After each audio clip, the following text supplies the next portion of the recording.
Hello friends, welcome आपका one question YouTube channel पे। आज की हमारी इस सीरीज़ में हम भारतीय संविधान से संबंधित 15 क्वेश्चन की ये सीरीज़ करने वाले हैं और इम्पोर्टेंट क्वेश्चन देखेंगे। हम भारतीय संविधान से कौन कौन से 15 क्वेश्चन जो है इम्पोर्टेंट उनको करेंगे। तो इस क्लास को शेयर और लाइक ज़रूर कर देना और बेल आइकन प्रेस करके सब्सक्राइब कर लो चैनल को, ताकि हर क्लास की नोटिफिकेशन आपको जल्दी से जल्दी मिलती रहे। तो चलिए शुरू करते हैं हमारे आज की एमसीक्यू सीरीज़ को। तो आज का हमारा पहला प्रश्न है, संविधान दिवस को किस रूप में मनाया जाता है। तो संविधान दिवस को किस रूप में मनाया जाता है।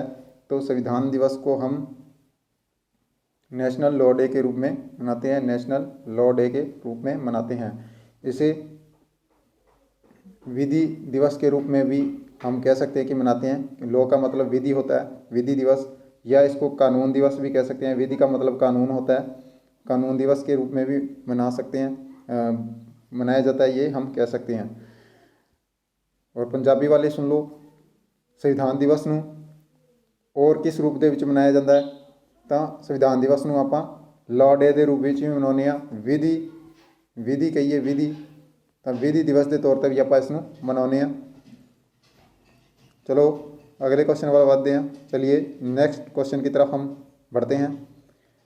दूसरा प्रश्न है हमारा, संविधान दिवस 26 नवंबर को ही क्यों मनाया जाता है। संविधान दिवस जो है 26 नवंबर को ही क्यों मनाया जाता है। तो इस दिन हमारा जो है संविधान जो है अंगीकृत किया गया था, स्वीकार किया गया था, इसको अधिनियमित किया गया था। तो ये तारीख क्या थी, 26 नवंबर 1949 ये तारीख थी जब भारतीय संविधान को अंगीकृत किया गया था, इसको स्वीकृत किया गया था और अधिनियमित किया गया था 26 नवंबर 1949 को। पंजाबी वाले सुन लो, संविधान दिवस 26 नवंबर ਨੂੰ ही क्यों मनाया जाता है। 26 नवंबर ਨੂੰ ही संविधान दिवस ਇਸ ਲਈ ਮਨਾਇਆ ਜਾਂਦਾ क्योंकि इस दिन ਆਪਾਂ संविधान ਨੂੰ अंगीकृत ਕੀਤਾ ਸੀਗਾ, ਇਸ ਨੂੰ स्वीकार ਕੀਤਾ ਸੀਗਾ 26 ਨਵੰबर 1949 ਨੂੰ। 26 ਨਵੰਬਰ 1949 ਨੂੰ ਆਪਾਂ ਭਾਰਤੀ ਸੰਵਿਧਾਨ ਜਿਹੜਾ ਹੈਗਾ ਇਸ ਨੂੰ ਸਵੀਕਾਰ ਕੀਤਾ ਸੀ, ਇਸ ਲਈ ਸੰਵਿਧਾਨ ਦਿਵਸ 26 ਨਵੰਬਰ ਨੂੰ ਮਨਾਇਆ ਜਾਂਦਾ ਹੈਗਾ। चलो बढ़ते हैं अपने अगले प्रश्न वाल। अगले प्रश्न की तरफ बढ़ते हैं हम। तीसरा प्रश्न है हमारा, संविधान को अंगीकृत करने और लागू करने के बीच 2 महीने का समय क्यों लगा। तो 2 महीने का समय क्यों लगा, ये 26 नवंबर को हमने इसको 26 नवंबर 1949 को हमने क्या किया था, इसको अंगीकृत किया था, इसको स्वीकार किया था और लागू किया था हमने 26 जनवरी 1950 को। तो ये नवंबर से दिसंबर और जनवरी 2 महीनों का समय क्यों लगा, ये बताना है। क्योंकि इसका जो है अंग्रेजी अनुवाद जो है हिंदी में किया गया था, अंग्रेजी से जो है हिंदी में अनुवाद किया गया था।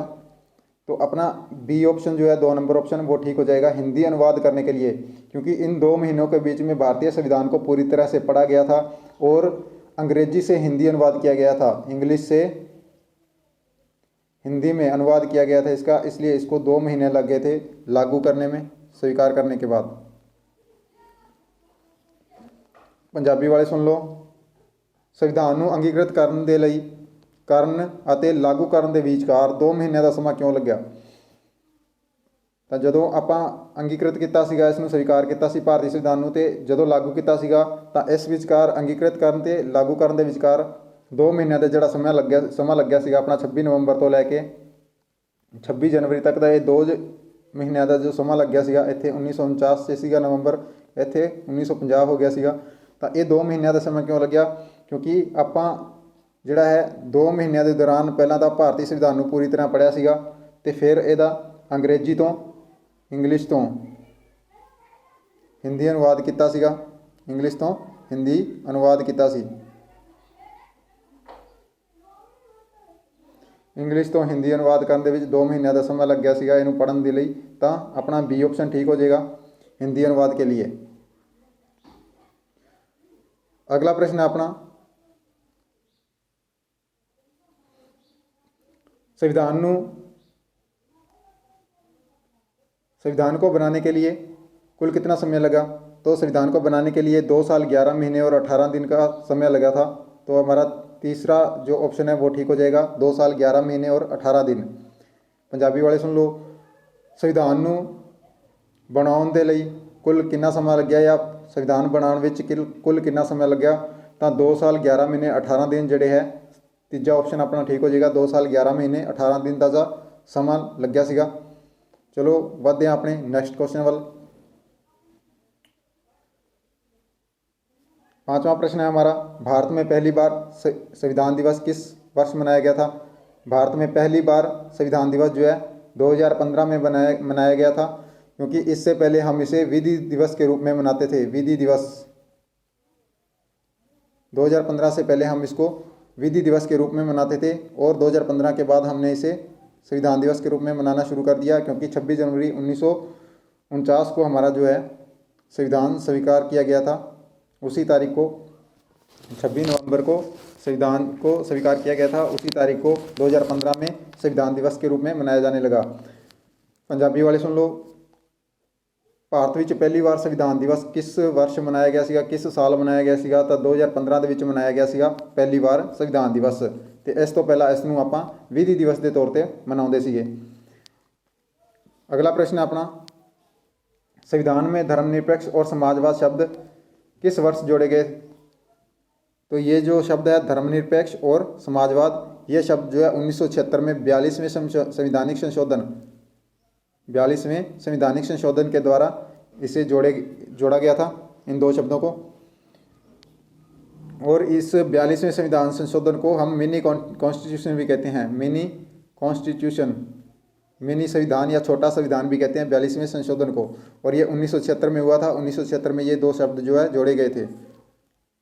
पंजाबी वाले सुनो, संविधान विच धर्मनिरपेक्ष ਅਤੇ समाजवाद शब्द किस वर्ष जोड़े गए? ਤਾਂ किस साल जोड़े गए सी? 1976 ਦੇ ਵਿੱਚ जोड़े गए ਸੀਗੇ। ਤਾਂ ਇਹ 42ਵੇਂ ਸੰਸ਼ੋਧਨ ਦੇ ਦੁਆਰਾ जोड़े गए ਸੀਗੇ, ਤੇ 42ਵੇਂ ਸੰਸ਼ੋਧਨ ਨੂੰ ਆਪਾਂ ਛੋਟਾ ਸੰਵਿਧਾਨ ਕਹਿੰਦੇ ਆ, ਲਘੂ ਸੰਵਿਧਾਨ ਕਹਿੰਦੇ ਆ, ਜਾਂ ਮਿਨੀ ਸੰਵਿਧਾਨ ਕਹਿੰਦੇ ਆ। ਠੀਕ ਹੈ, ਮਿਨੀ ਸੰਵਿਧਾਨ ਕਹਿੰਦੇ ਆ ਇਹਨੂੰ। ਤੇ 1976 ਦੇ ਵਿੱਚ ਇਹ ਸੰਵਿਧਾਨ ਸੰਸ਼ੋਧਨ ਹੋਇਆ ਸੀ, ਤੇ 1976 ਦੇ ਵਿੱਚ ਇਹ ਸੰਵਿਧਾਨ ਦੇ ਵਿੱਚ ਦੋ ਸ਼ਬਦ ਜਿਹੜੇ ਹੈਗੇ ਆ जोड़े गए ਸੀਗੇ, ਧਰਮ ਨਿਰਪੇਖ ਤੇ ਸਮਾਜਵਾਦ। ਚਲੋ नेक्स्ट क्वेश्चन ਵੱਲ ਵੱਧਦੇ ਹਾਂ ਆਪਾਂ। हमारा 7वां प्रश्न है, भारतीय संविधान में स्वतंत्रता, समानता और भाईचारे की अवधारणा किस देश के संविधान से प्रेरित है? तो ये किस देश के संविधान से प्रेरित है? स्वतंत्रता, समानता और भाईचारा, ये फ्रांस से प्रेरित है, फ्रांस के संविधान से प्रेरित है हमारा, फ्रांस के संविधान से।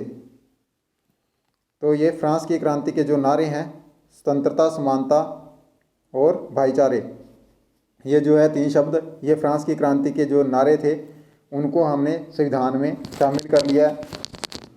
पंजाबी वाले सुन लो, ਭਾਰਤੀ ਸੰਵਿਧਾਨ ਦੇ ਵਿੱਚ ਸੁਤੰਤਰਤਾ, ਸਮਾਨਤਾ ਅਤੇ ਭਾਈਚਾਰੇ ਦੀ ਅਵਧਾਰਨਾ ਕਿਸ ਦੇਸ਼ ਦੇ ਸੰਵਿਧਾਨ ਤੋਂ ਪ੍ਰੇਰਿਤ ਹੈਗੀ ਹੈ? ਤਾਂ ਇਹ ਫਰਾਂਸ ਦੇ ਸੰਵਿਧਾਨ ਤੋਂ ਲਿਆ ਗਿਆ। ਆਪਣਾ ਚੌਥਾ ਆਪਸ਼ਨ ਠੀਕ ਹੋ ਜਾਏਗਾ। ਠੀਕ ਹੈ, ਤਾਂ ਇਹ ਜਿਹੜੇ ਤਿੰਨ ਸ਼ਬਦ ਨੇ, ਸੁਤੰਤਰਤਾ, ਸਮਾਨਤਾ ਅਤੇ ਭਾਈਚਾਰਾ, ਇਹ ਫਰਾਂਸ ਦੀ ਕ੍ਰਾਂਤੀ ਜਿਹੜੀ ਹੋਈ ਸੀ, ਫਰਾਂਸ ਦੀ ਕ੍ਰਾਂਤੀ, ਇਸ ਦੇ ਜੋ ਸੀਗੇ ਨਾਅਰੇ ਸੀਗੇ, ਕ੍ਰਾਂਤੀ ਦੇ ਨਾਅਰੇ ਸੀਗੇ, ਧਿਆਨ ਰੱਖਣਾ।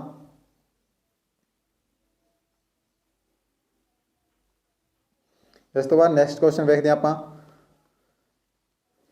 8वां प्रश्न है हमारा, पंचवर्षीय योजना की अवधारणा किस देश के संविधान से प्रेरित है?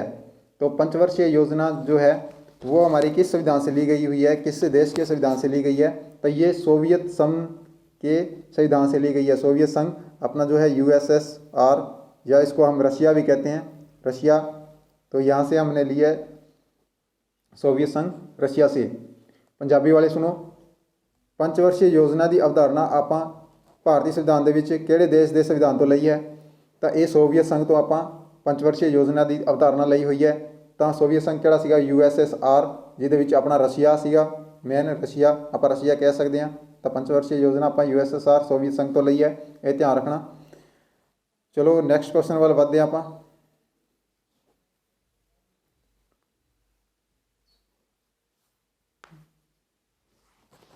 9वां प्रश्न है हमारा, सुप्रीम कोर्ट जिन नियमों पर कार्य करता है वे किस देश से प्रेरित हैं? सुप्रीम कोर्ट जो जिन नियमों के ऊपर कार्य करता है वो किस देश से लिए गए हैं हमारे, तो अपना 9th का हो जाएगा अपना जापान। आंसर ठीक हो जाएगा, सी ऑप्शन ठीक हो जाएगा, जापान। जिन नियमों के ऊपर सुप्रीम कोर्ट हमारा कार्य करता है वो हमारे जापान से लिए हुए हैं वो नियम। पंजाबी वाले सुनो, सुप्रीम कोर्ट जिन्ना नियमां दे उत्ते काम करता हैगा ਉਹ ਨਿਯਮ ਜਿਹੜੇ ਕਿਸ ਦੇਸ਼ ਤੋਂ ਪ੍ਰੇਰਿਤ ਨੇ, ਕਿਸ ਦੇਸ਼ ਤੋਂ ਲਏ ਗਏ ਨੇ, ਤਾਂ ਇਹ ਜਾਪਾਨ ਤੋਂ ਲਏ ਗਏ ਨੇ। ਜਾਪਾਨ ਤੋਂ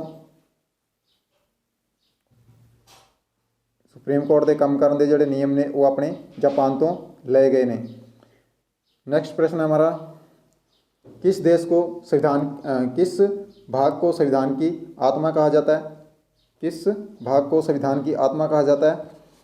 तो भारत की जो प्रस्तावना है उसको संविधान की आत्मा कहा जाता है।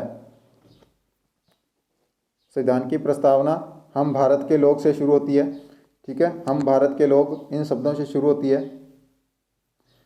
पंजाबी वाले सुनो, किस भाग ਨੂੰ संविधान की आत्मा कहा जाता है? तो भारतीय संविधान की जो प्रस्तावना हैगी है उसनों संविधान की आत्मा कहा जाता है। भारतीय संविधान की प्रस्तावना बी ऑप्शन अपना ठीक हो जाएगा, प्रस्तावना। असी भारत दे लोग, इन्हां शब्दां नाल असी भारत दे लोग, इन्हां शब्दां दे नाल भारतीय संविधान की प्रस्तावना जो है ये शुरू होंदी है। पूछा जा सकता है कि भारतीय संविधान ना किन्हां शब्दां दे नाल शुरू होंदी है, तो असी भारत दे लोग इन्हां शब्दां दे नाल ये संविधान की प्रस्तावना जो है शुरू होंदी है।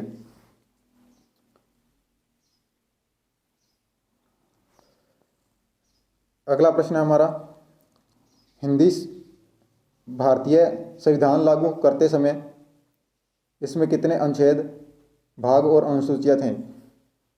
जब हमारा संविधान जो है लागू किया गया था उस समय भारतीय संविधान में कितने अनुच्छेद थे, कितने भाग थे, कितनी अनुसूचियाँ थी, ये हमें बताना है। तो इसमें 395 अनुच्छेद थे, 22 भाग थे और 8 अनुसूचियाँ थी। मूल संविधान की बात करें या ऐसा पूछ लिया जाएगा कि मूल संविधान में कितने अनुच्छेद, कितने भाग और कितने अनुसूचियाँ थे, तो मूल संविधान या संविधान लागू होने के समय संविधान में 395 अनुच्छेद, 22 भाग और 8 अनुसूचियाँ थी। बाकी बाद में संशोधनों के द्वारा जोड़े गए थे।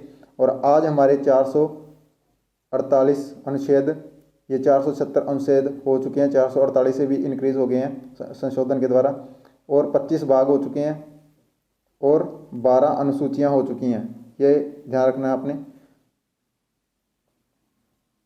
तो पंजाबी वाले सुनो, भारतीय संविधान लागू करते समय इस विच किन्ने अनुच्छेद, किन्ने भाग ते किन्ने अनुसूचियाँ सीगियां, या इस तरह कहिए कि मूल संविधान दे विच किन्ने अनुच्छेद सीगे, किन्ने भाग सीगे या किन्नियां अनुसूचियाँ सीगियां? तो अपना ए ऑप्शन ठीक हो जाएगा, 395 अनुच्छेद, 22 भाग ते 8 अनुसूचियाँ, जिहड़े कि अज वध के 395 तो 470 अनुच्छेद हो चुके हैं। 395 तो वध गए ने, 470 के करीब अनुच्छेद हो चुके हैं, 25 भाग हो चुके हैं भारतीय संविधान दे विच, ते 12 अनुसूचियाँ हो चुकी ने। अपने 12 अनुसूचियाँ, 4 अनुसूचियाँ और जोड़ दी गई ने संविधान संशोधनों के राही।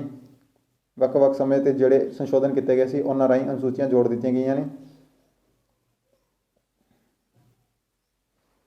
अगला प्रश्न है हमारा, वर्तमान में भारतीय संविधान में कितने अनुच्छेद, कितने भाग, कितने अनुसूचियाँ हैं? अभी मैंने बताया आपको कि पहले हमारे 395 अनुच्छेद थे, 22 भाग थे और 8 अनुसूचियाँ थी, परंतु वर्तमान में 448 अनुच्छेद जो कि अब 470 अनुच्छेद हो चुके हैं और 25 भाग है और 12 अनुसूचियाँ हैं। तो चौथा हमारा ऑप्शन जो है ठीक हो जाएगा। पंजाबी वाले सुनो, वर्तमान दे विच भारतीय संविधान विच किन्ने अनुच्छेद, भाग ते अनुसूचियाँ हैं? पिछले प्रश्न दे विच आपां कीता सीगा जदों संविधान लागू होया सीगा उदों किन्ने अनुच्छेद, भाग सीगे ते किन्नियां अनुसूचियाँ सीगियां। पर हुण प्रश्न हैगा कि वर्तमान दे विच भारतीय संविधान दे विच अनुच्छेद किन्ने ने, भाग किन्ने ने ते अनुसूचियाँ किन्नियां ने? वर्तमान समय दे विच 470 अनुच्छेद हो चुके हैं, 448 भी नहीं है, ये भी वध गए ने, 470 के करीब अनुच्छेद हो चुके हैं, तो 25 भाग ने तो 12 अनुसूचियाँ ने। ठीक है, चलो नैक्सट प्रश्न वाल बढ़ते हैं। अगला प्रश्न है हमारा 13वां, भारत के संविधान को किस संस्था ने छापा है? भारत के संविधान को किस संस्था ने छापा है? किसने, संस्था नहीं है, किस संस्था ने छापा है, ये सही कर लेना यहाँ से, किस संस्था ने छापा है। तो ये छापा हमारे सर्वे ऑफ इंडिया ने, जो कि देहरादून में है, देहरादून। और इसे छापने के लिए इसने कम से कम 5 साल लगाए थे, ज़्यादा 5 साल लग गए थे इसको छापने में, प्रिंटिंग करने में। पंजाबी वाले सुनो, भारत ਦੇ संविधान किस संस्था ने छापा है? ਤਾਂ सर्वे ऑफ इंडिया जो है देहरादून ਦੇ ਵਿੱਚ है, survey of India, C option अपना ठीक हो जाएगा तीजा। सर्वे ऑफ इंडिया ने छापਿਆ है ਭਾਰਤੀ ਸੰਵਿਧਾਨ ਨੂੰ, ਇਹਦੀ ਪ੍ਰਿੰਟਿੰਗ ਕੀਤੀ ਹੈ, ਜਿਹੜਾ ਕਿ ਹੁਣ ਦੇਹਰਾਦੂਨ ਦੇ ਵਿੱਚ ਹੈ, ਤੇ ਇਸ ਨੇ ਲਗਭਗ 5 ਸਾਲ ਦਾ ਸਮਾਂ ਲਾਤਾ ਸੀ ਇਹਨੂੰ ਛਾਪਣ ਦੇ ਵਿੱਚ।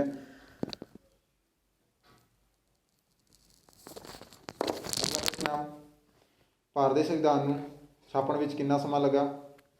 ਭਾਰਤੀ ਸੰਵਿਧਾਨ ਨੂੰ ਛਾਪਣ ਦੇ ਵਿੱਚ ਕਿੰਨਾ ਸਮਾਂ ਲੱਗਾ ਸੀ? 5 ਸਾਲ। ਹੁਣੇ ਦੱਸਿਆ ਤੁਹਾਨੂੰ 5 ਸਾਲ ਲੱਗਿਆ ਸੀਗਾ। ਤੇ ਕਿਸ ਨੇ ਛਾਪਿਆ ਸੀਗਾ? Survey of India, survey of India ने, जड़ा कि ਹੁਣ देहरादून ਦੇ ਵਿੱਚ है।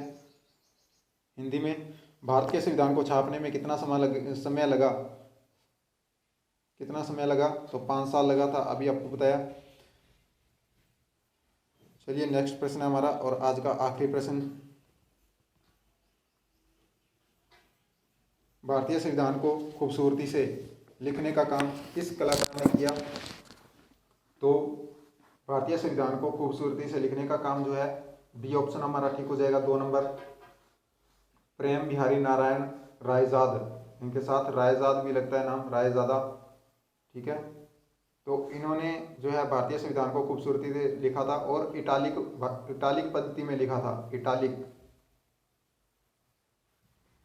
इटालिक पद्धति में भारतीय संविधान को लिखा था। जो इटालिक, जो टेढ़े अक्षर होते हैं ऐसे करके, आई ऐसे करके हम टेढ़े अक्षर जो लिखते हैं, उस पद्धति में इसने जो है भारतीय संविधान को लिखा और बिल्कुल फ्री में लिखा था। इसके लिए कोई पैसा नहीं लिया था इन्होंने।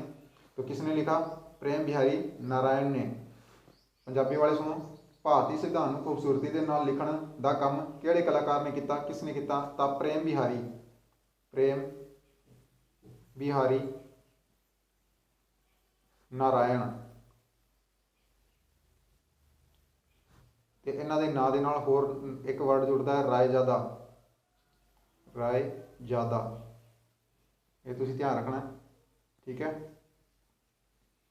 तो ये सीगे अपने अज दे MCQs। तो दोस्तों ये थे हमारे आज के MCQs भारतीय संविधान से संबंधित। फिर मिलेंगे नेक्स्ट संविधान की सीरीज लेकर। तब तक आप इस कक्षा को हमारी को लाइक, शेयर और सब्सक्राइब कर दें और फिर मिलते हैं। धन्यवाद।